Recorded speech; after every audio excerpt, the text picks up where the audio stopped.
You're listening to How India's Economy Works, hosted by journalist and author Puja Mehra.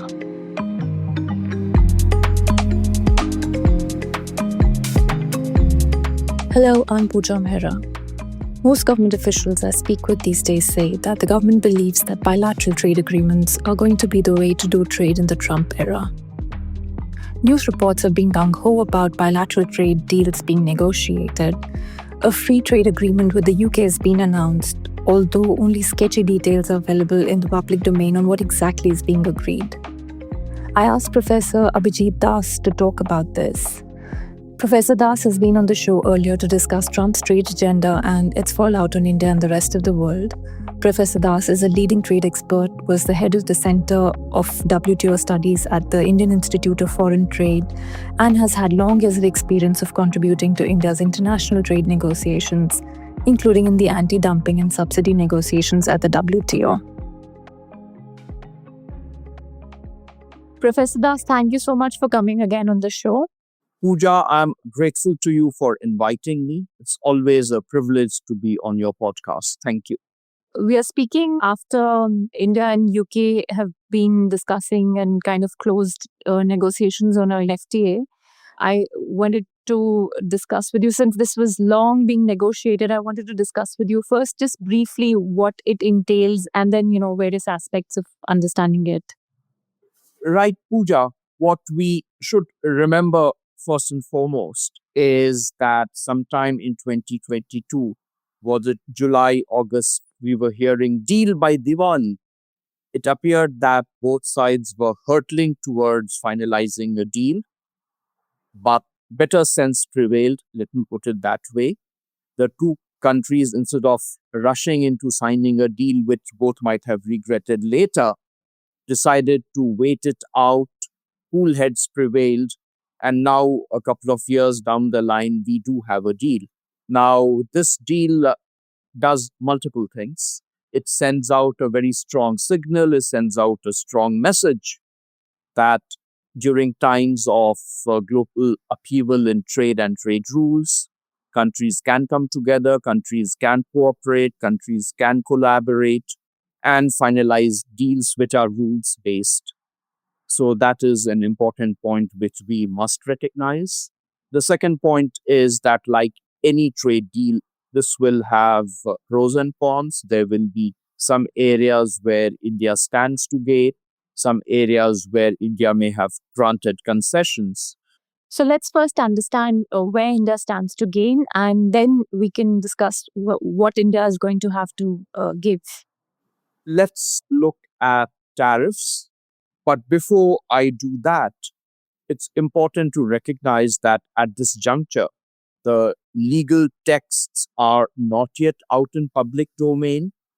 So we will have to necessarily rely on media reports as well as some details that are available on the website of the UK government.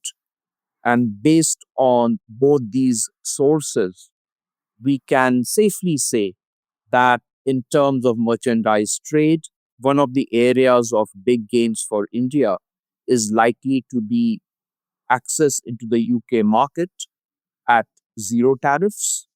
Now, this should give a substantial boost to our textiles and clothing sector, to the leather sector, the labor-intensive sectors. So we could see some additional employment be created. We could also see an improved performance in our services exports to the UK on account of what I believe number of avenues which the eventual FTA might contain. First and foremost, what we've heard is that a double contribution convention is being negotiated or has already been negotiated, whereby for 3 years, temporary residents in UK who deliver services would not have to pay social security contribution in UK if they are already making the contribution payment in India. This is likely to make Indian services more competitive, particularly IT services. Then there is likely to be a commitment to facilitate movement of intra-corporate employees plus independent personnel.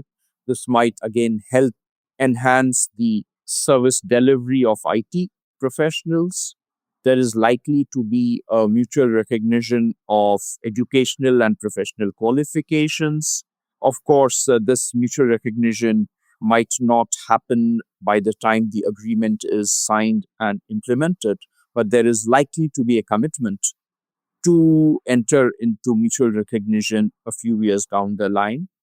And finally, what we do here is the possibility of some additional visas for a very few limited categories, such as yoga instructors, chefs, music teachers, etc.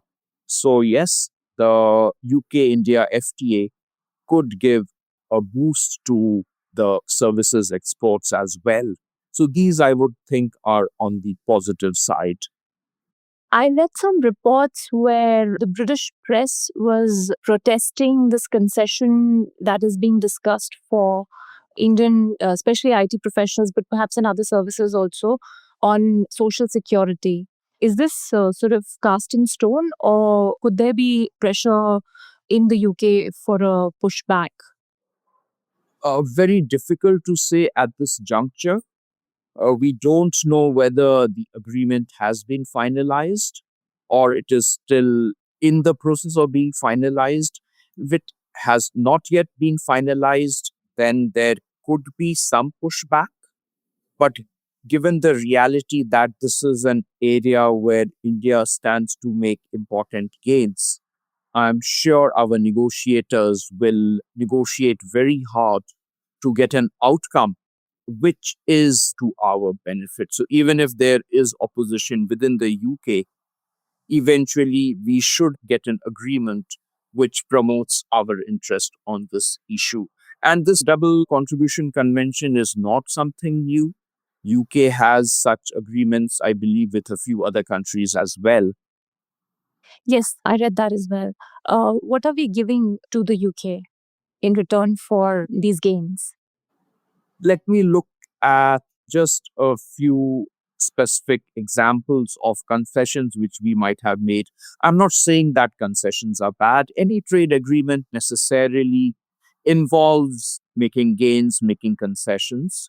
So, one area where we would have made concession going by the UK government appears to be lowering of tariffs on whiskey, where we seem to have made a commitment that on the day of implementation of the agreement, the customs duties will drop from 150% to 75%, which will further get reduced to 40% over a span of about 10 years. This certainly will bring cheer to those who enjoy their glass of whiskey and also might make some difference to the experience of tourists in India. We also have made some concessions in the area of government procurement. I want to take our listeners back to our agreement with UAE, in which for the first time we opened our government procurement market to UAE suppliers, but there was a very big carve out, and that carve out was that procurement made pursuant to Make in India preferences were kept outside the government procurement chapter in India UAE FTA. Again, going by the media reports as well as what the UK government is claiming, we seem to have given concessions which go beyond what we have given to UAE.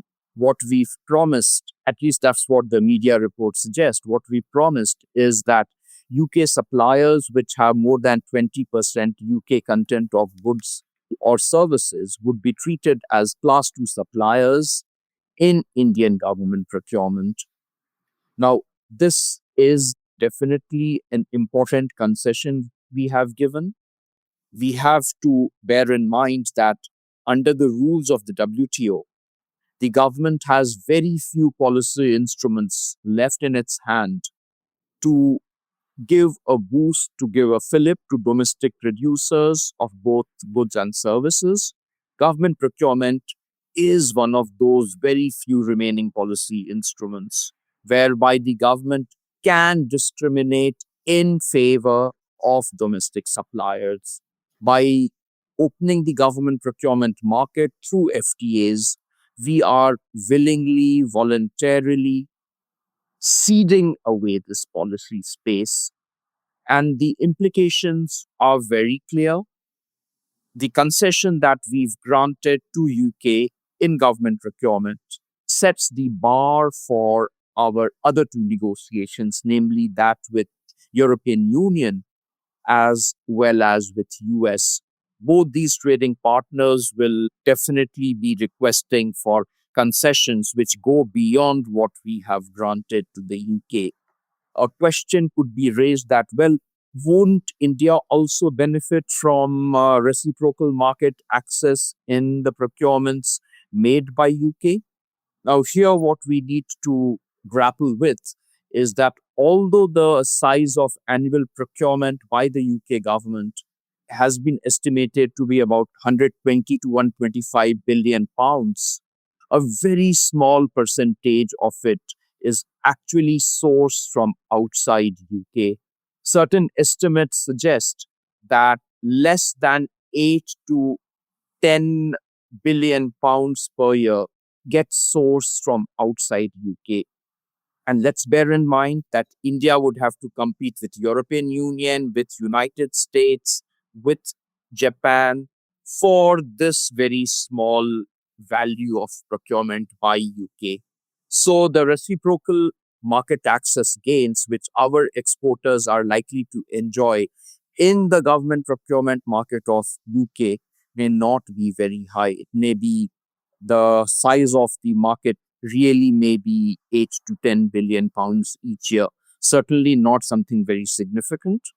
Then another concession which we've made is in the auto sector, where the tariffs are likely to come down from 100% to 10% over a transition period. Now, we have read newspaper reports which say that the opening is for a very limited category of automobiles. It will, of course, depend on size of automobiles too, for which the opening has been done. And also, we hear that another way through which the government has tried to protect the interest of the auto sector is by giving a quota whereby, let's say, up to about 10,000 cars will enjoy lower tariffs. So these are a couple of ways through which the government is trying to take liberalization forward, but at the same time also trying to protect the domestic interests of the automobile manufacturing sector. A third area where we have conceded ground is on non-trade issues. While the actual implications of the concessions that we might have made will become clear once the legal text is available, based on the existing free trade agreement text of European Union, and which is also likely to be the template for UK as well, a few points can be made. First and foremost, there is likely to be some language in the non-trade aspects of the agreement which could provide a legal basis for imposing non-tariff barriers against our exports. Second could be that there would be stronger domestic enforcement, rather pressure for stronger domestic enforcement of labor and environment commitments, which we may have taken at ILO or through the multilateral environment agreements, MEAs as they are called. And the enforcement, even if it is not to be done through a dispute settlement mechanism, there could be other channels of enforcement. For example, the EU's FTAs have a system of monitoring and enforcement of the commitments on labor, environment, and even gender at times through a system of committees. So these non-trade issues could get enforced, if not through the dispute settlement, then through the system of committees. There could be an apprehension that over time, the soft law which might exist today in the India-UK FTA, over time there could be attempts at converting it into hard law, converting it into firm commitments, and that might really not work for India. These provisions could be aimed at raising the cost of manufacturing in India. These provisions could also provide a legal basis to our trading partner for imposing non-tariff barriers against our exports. But as I said, the exact implication would be known only after the legal text is available with us on these non-trade issues. So let's await the legal texts on these issues, Puja. Professor, there's three follow-up questions. One on government procurement. How large is the Indian market and how competitive do you think suppliers from the UK would be? So what I'm asking is that should Indian suppliers that benefit currently from government procurement, do they have reason to worry? Are they less competitive relative to competition they may face from UK? Second follow-up question is on the auto concessions that are being granted. Does a company like Tata Motors benefit because they also manufacture, if I'm not wrong, in UK?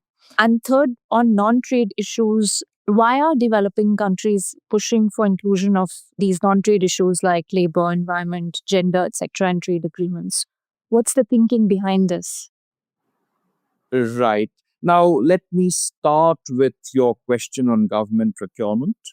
We do not have any firm estimates of the size of Indian government procurement market, but the size of the procurement market normally is taken to be anywhere between 10 to 15% of the GDP. Of course, not the entire government procurement will be subject to the rules of the India UK FTA. Again, going by what the UK government says, only procurement at the level of central government and some central PSUs have been included as part of the market access commitment. So that is what we need to look out for. So the size of procurement market may not be very relevant. Coming to the question of would UK suppliers be competitive? Here, what we have to bear in mind is that the UK content has to be anywhere between 20 to 50%. Let's assume that the UK content is 25%. The remaining 75% content can be Chinese. They will then get treated at par with class 2 suppliers. So that is what I worry about. That it is, ordinarily speaking, we would not expect UK to be price competitive.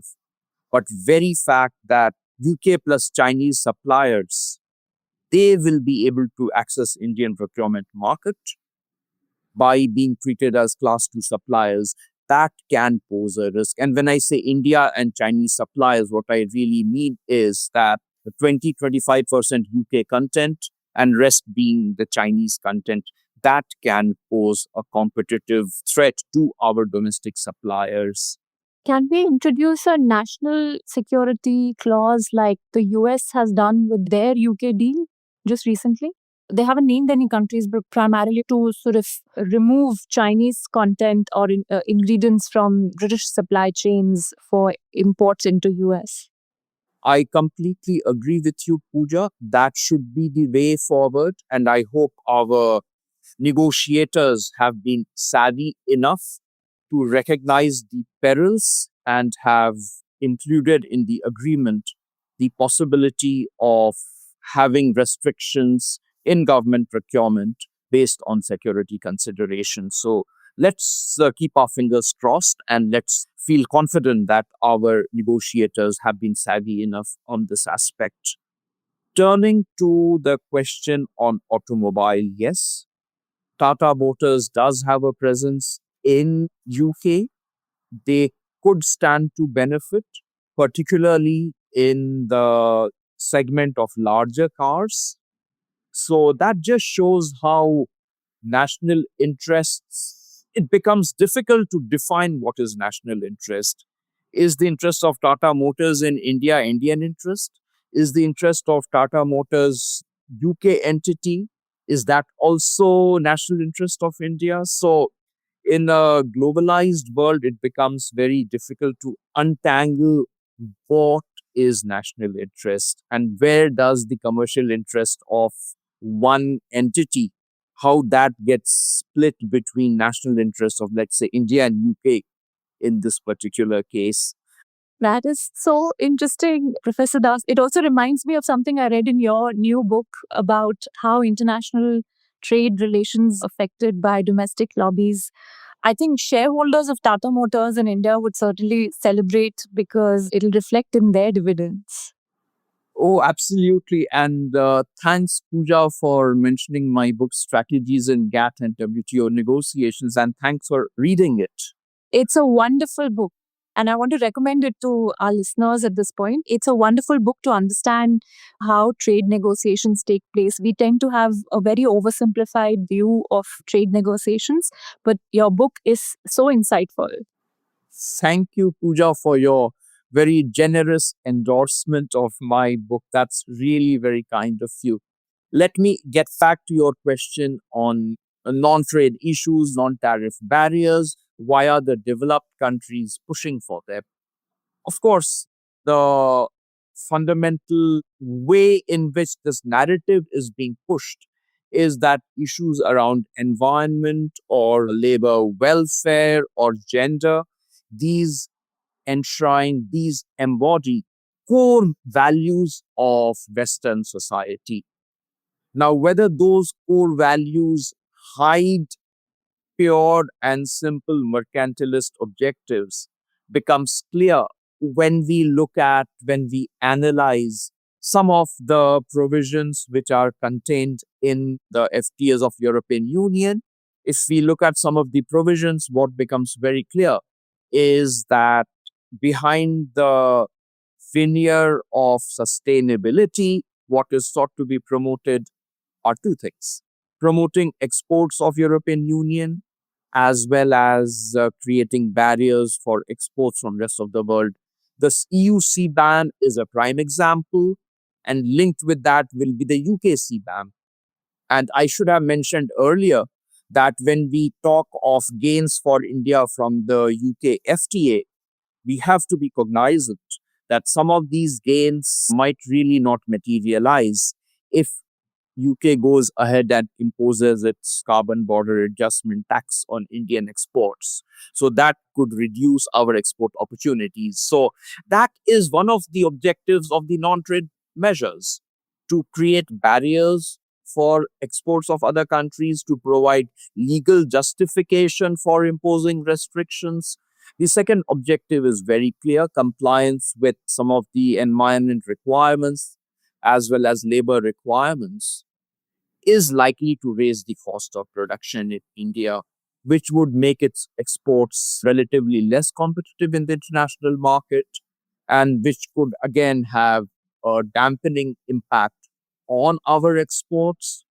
But the most interesting, and to my mind, the most adverse long term impact which some of these non trade provisions can have on our domestic economy is initially a soft law which talks of harmonization of standards, which talks of countries setting their environment and labor standards at a high level of stringency, and gradually the possibility of harmonization of standards at the level prevailing in the developed countries that could creep into the bilateral trade arrangements between India and UK or India and European Union.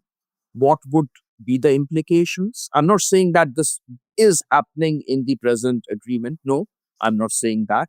But it will create a window for a future harmonization of standards at a high level of stringency prevailing in the developed country. Most of the Indian producers, particularly in the SME sector, they might find it very difficult to comply with highly stringent environment standards. And if they are not able to comply with the stringent environment standards, they will not be able to sell even in the Indian market.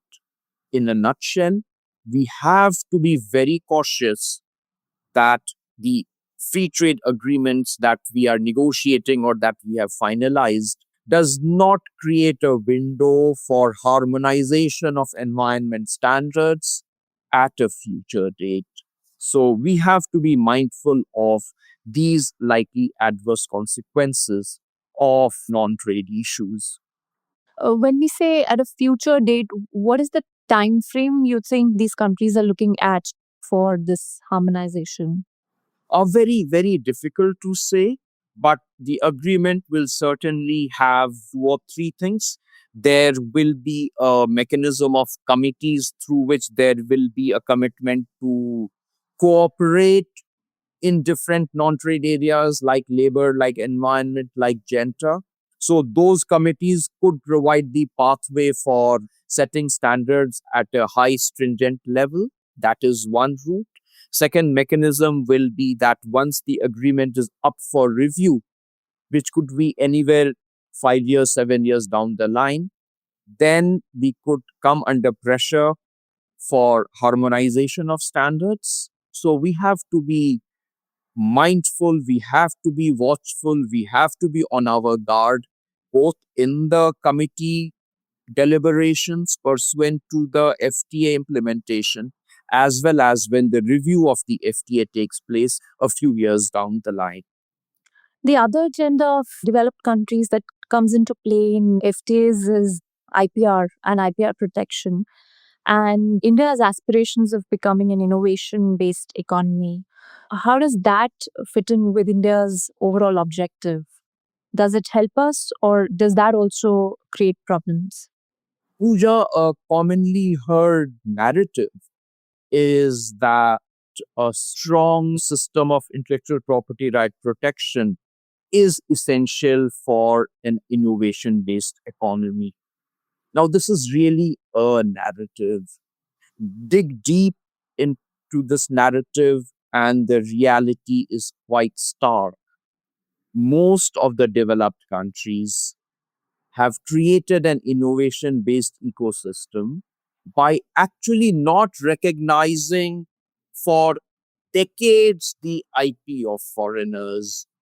This enabled their domestic players to actually legitimately imitate innovations made by foreigners.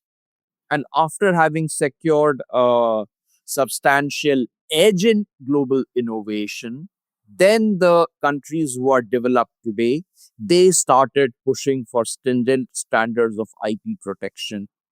This is actually aimed at preventing countries like India, which are not at the technology frontier, from following their strategy of growth through imitation. Now, there is no harm in imitation. That is the ladder, that is the path which the developed countries took. If I'm not wrong, France, UK, etc., imitated from Indian manufacturers of fabric hundreds of years ago. Yes, you're very right. The 18th and 19th century, much of the practices prevalent in our domestic textile sector, they got very closely replicated in England. That's how some of the competitive edge was acquired by the textile sector in England. So, imitation has been at the background of the so called innovation ecosystem that is now sought to be perpetuated through, rather, developing countries are now sought to be prevented from following that through a system of strong IP protection. Of course, there's also very little empirical evidence to support the contention that strong IP protection results in higher innovation. Then, of course, if we have provisions which go beyond the WTO's TRIPS agreement, if we have TRIPS plus provisions in our FTAs, then this could actually stymie our attempts at becoming an innovation driven economy. So we have to be very, very careful in uncritically accepting the narrative that for India to become an innovation based economy, we need to have strong IP protection. Let me give you one simple example.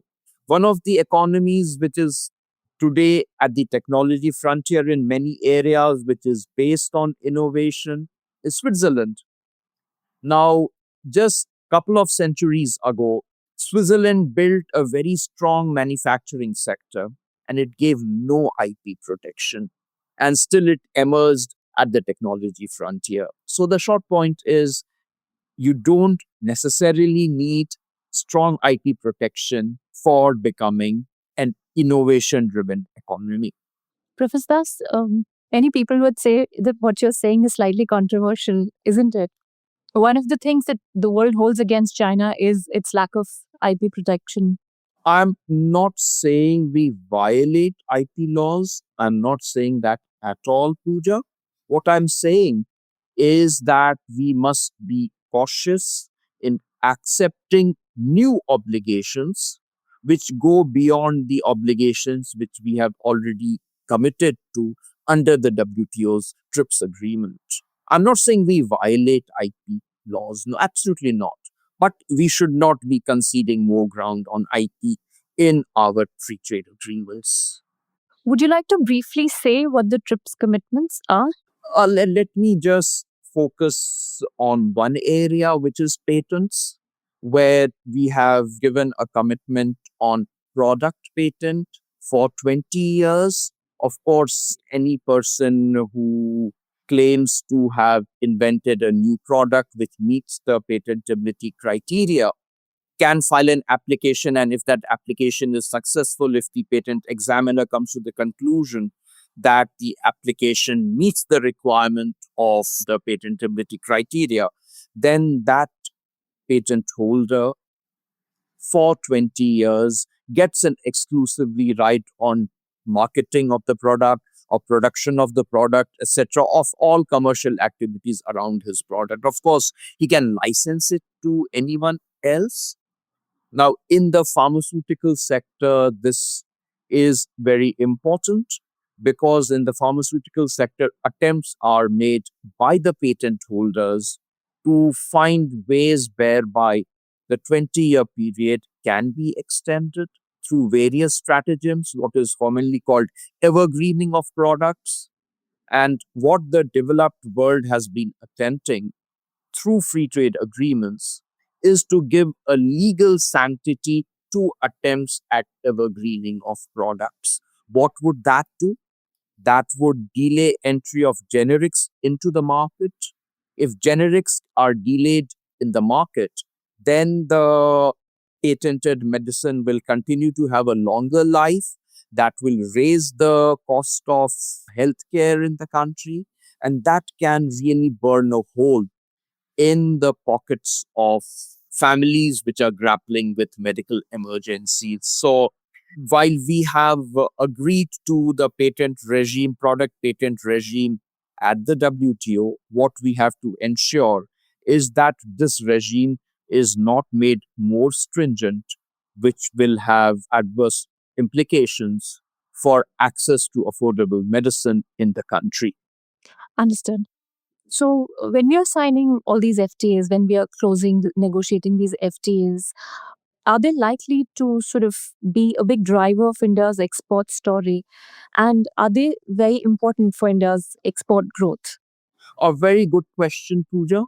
FTAs certainly will result in increase in our exports. Absolutely no doubt about it, because for the very simple reason that our partner country will be lowering tariffs and we will be at a competitive advantage vis-a-vis other exporters into that market as well as the domestic producers in UK, for example. But then the question which arises is what is going to be the likely increase in exports? And there we have a fairly revealing report by the UK government itself.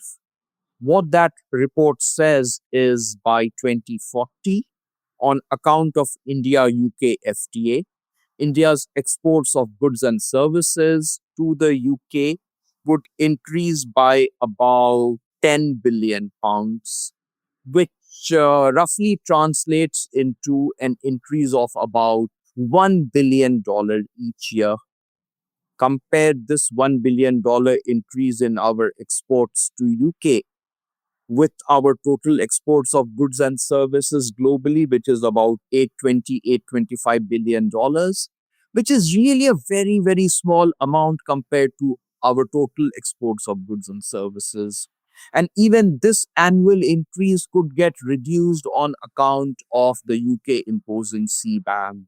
So, no doubt the FTA will enhance our export prospects, but they cannot be the engine to drive our export ambitions of $1 trillion.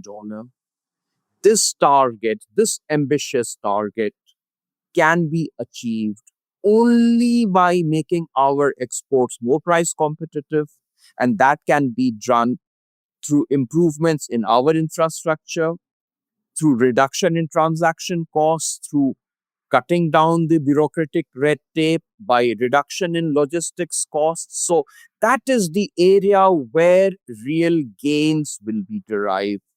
So certainly FTAs will lead to increase in exports, but may not be to the extent that it will give us a bump which will help us cross the threshold of $1 trillion. That $1 trillion export target can be met mainly by domestic reforms. It seems to me that the FTAs help create a level playing field for Indian exporters to the country with which the FTA has been signed. But isn't it also true that a country like UK, there are compelling reasons for them, especially when the economy is weak, to understate the extent to which Indian exports to their economy would increase over a period of time due to this FTA? Okay, so let's double this figure, Puja, from $1 billion each year gains to $2 billion. It still remains low. And let's also not forget that while we will make export gains, we might be conceding considerable ground in areas of non-trade issues, in the area of, let's say, a digital economy. We might be tying our hands in those areas, and those are the areas of real future economic prospects. So we have to balance our export ambitions, which in any case will not be very high, with what we lose in terms of giving up our policy space for giving a boost to our domestic producers through commitments in the FTA. So that is another area, another aspect which we have to bear in mind. Right. Understood. Thank you. Thank you so much. Thank you, Puja, for having me on your podcast. It was a pleasure discussing very interesting issues with you regarding our ongoing and recently concluded FTA negotiations with the UK. Thank you once again. Thank you, Professor Das.